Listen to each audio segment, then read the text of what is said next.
Welcome back. You're watching Making the Metaverse on Media Dialogues, and I'm talking with Paul Daugherty. He's the Chief Executive for Technology as well as Chief Technology Officer for Accenture. What are some of the confusions that you see about the Metaverse, especially where businesses and business leaders are concerned? Because really they are the guys who are going to be putting the money to help create the Metaverse ecosystem, and then roll it out further for individuals like us to get on board. Yeah, there's a lot of misunderstandings out there. One of the first ones, one of the first myths that I'd say is out there is this is all about cryptocurrencies and that's all.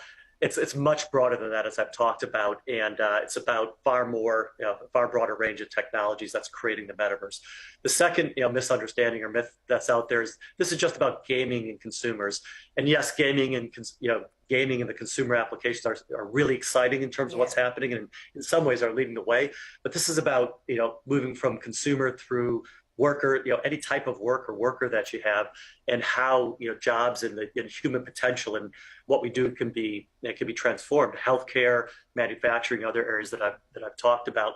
So that's another one of the myths or misunderstandings that's out there. And the other is that I can wait on this, and I really want to emphasize this again, and we've talked about it already earlier, but you really need to understand how to apply the technology earlier, or you'll be left behind. And one thing I tell the companies that I work with and the executives that I deal with is you gotta apply a three-part formula to this. You gotta think big now and understand what the potential is, so you know where to place your early bets. So think big, start small, and find the area where we're add value to you. I talked already about where we've applied it with our employees and our onboarding and learning, and then get ready to scale fast, because this is gonna change rapidly as we go forward. Right. Actually, you preempted my question, which is what would you tell leaders who need to reimagine their businesses to get ready to adopt the metaverse to use? I'm guessing the answer would be the same, isn't it?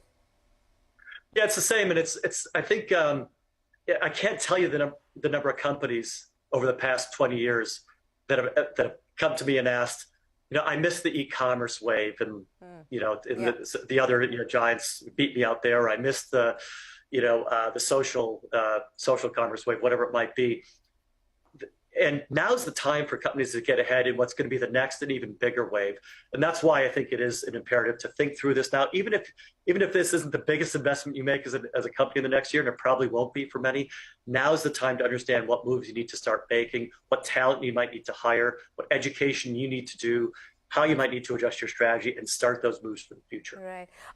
Can you tell us a little bit, Paul, about the interoperability and common standards that the metaverse needs to have? Because from the little bit that I've been reading and speaking to people about, it seems that there will be many, many metaverses, and the idea is that you should be able to move seamlessly between all of them in order for it to work effectively, isn't it?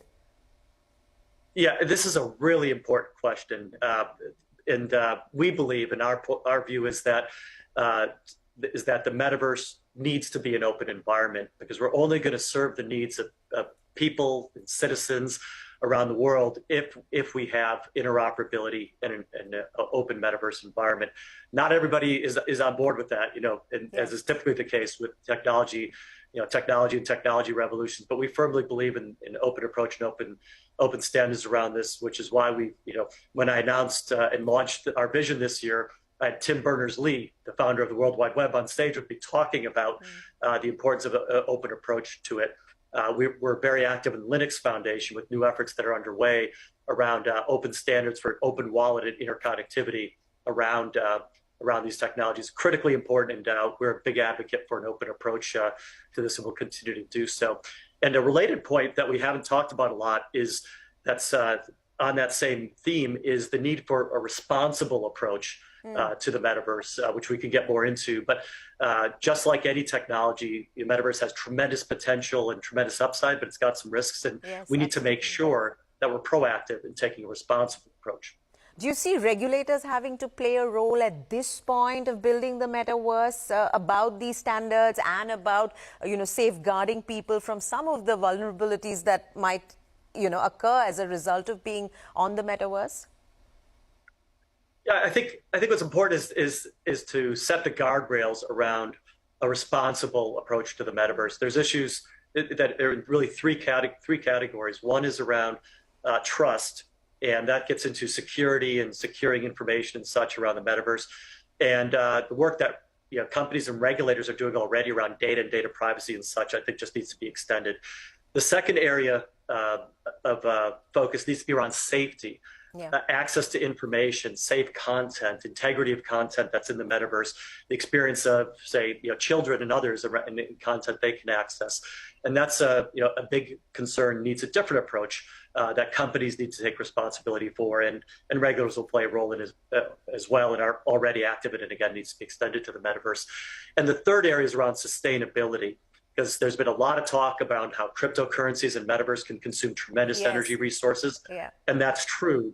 But it doesn't have to be that way. And there's more responsible, more sustainable technologies we can use to form the foundation of the metaverse that will carry us forward in a much better way, for our planet and our future. And we're a big advocate of that as well. And again, it's about companies and organizations taking accountability to start off and to head down a responsible path as we build the metaverse for the future. Does the metaverse need a perfect use case that'll get millions on board? And, what is it that's going to unlock? For instance, think in your mind that will unlock the metaverse for really, really large millions or hundreds of millions of people on the metaverse?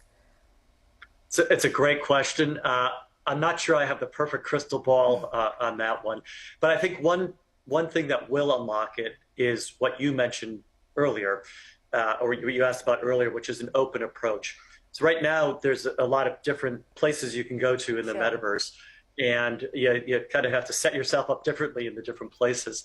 When we get to interoperability, so I can take Paul Daugherty and my identity, my commerce details, my avatar, whatever it might be, and I can navigate across metaverse environments. That's what I think will be the scale point that'll get really interesting. It's kind of like what happened in mobility in the early days of mobility, when you could have portability and such happening, and the same thing that's happening around cloud and other technologies. So I think that'll be a real key to enabling. But you'll need a whole set of new hardware, isn't it? I mean, it's you'll need to add on to your to the phones you use. You'll need the headsets, and you'll need a different bunch of hardware to get started, isn't it? Yes and no. For the immersive 3D experience, three-dimensional experiences, we need the headsets to get better. Putting on the big headsets is hard. People, you can't keep them on for too long because of some of the latency issues and such. But that's improving very rapidly, and the headsets will move very rapidly. And eventually, you'll have the capability in the eyeglasses, glasses, like I'm wearing, or in contact lenses, or even less. But that is a constraint for the immersive experiences. But our belief is that the 2D experiences, via our laptops, via our phones, and via interaction with ambient computing, the way we interact in the real world, is going to be a key part of the metaverse. Oh, really? And because the problem is not everybody's going to be able to afford those headsets. Exactly. And if we want an inclusive metaverse, and not everybody can wear them, people won't wear them, 24 hours a day, and I don't think that would be a good thing anyway. So creating the seamless integration of 2D and 3D is important. And we can already do that today. So when we have our Accenture Metaverse, most people put on the headset and go into it immersively, but some go on just with a keyboard and screen, and they have just as rich of an experience with it. And I think that thinking of the metaverse as that way in a continuum of experiences is important. So your question is right, that the hardware advances will be essential to the full realization of the experience, but we can start with a lot of other approaches as well. Your work and your experience over the years have resulted in at least 2 books, from what I know, and there is a lot of thought there about what technology does to the human condition.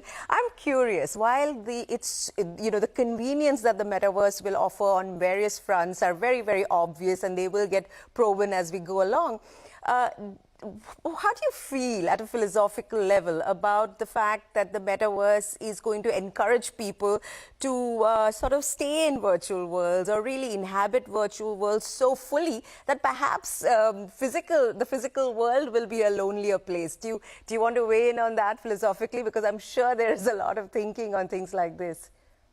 Yeah, that may need a whole other book, because it's a great question. But My whole career, like my passion has been, I love technology, but my passion is around how technology enables human potential, how it makes each of us individually better and how it makes us collectively better. And I believe that's the story of what we've seen with technology. And I believe that's the future with the metaverse also is enabling all of us with more, enabling more of our own potential to be human. And that was, I wrote a book called Human Plus Machine, which kind of talked about that in the context of artificial intelligence. I believe the same is true for the metaverse.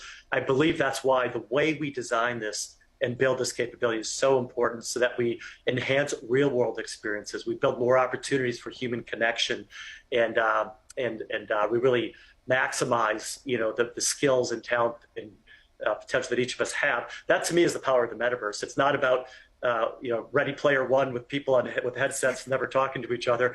It's about how we enhance, what we do as human beings to, with our own potential and the ability to work together and improve the state of the world. And I really, truly believe that is the potential of the metaverse.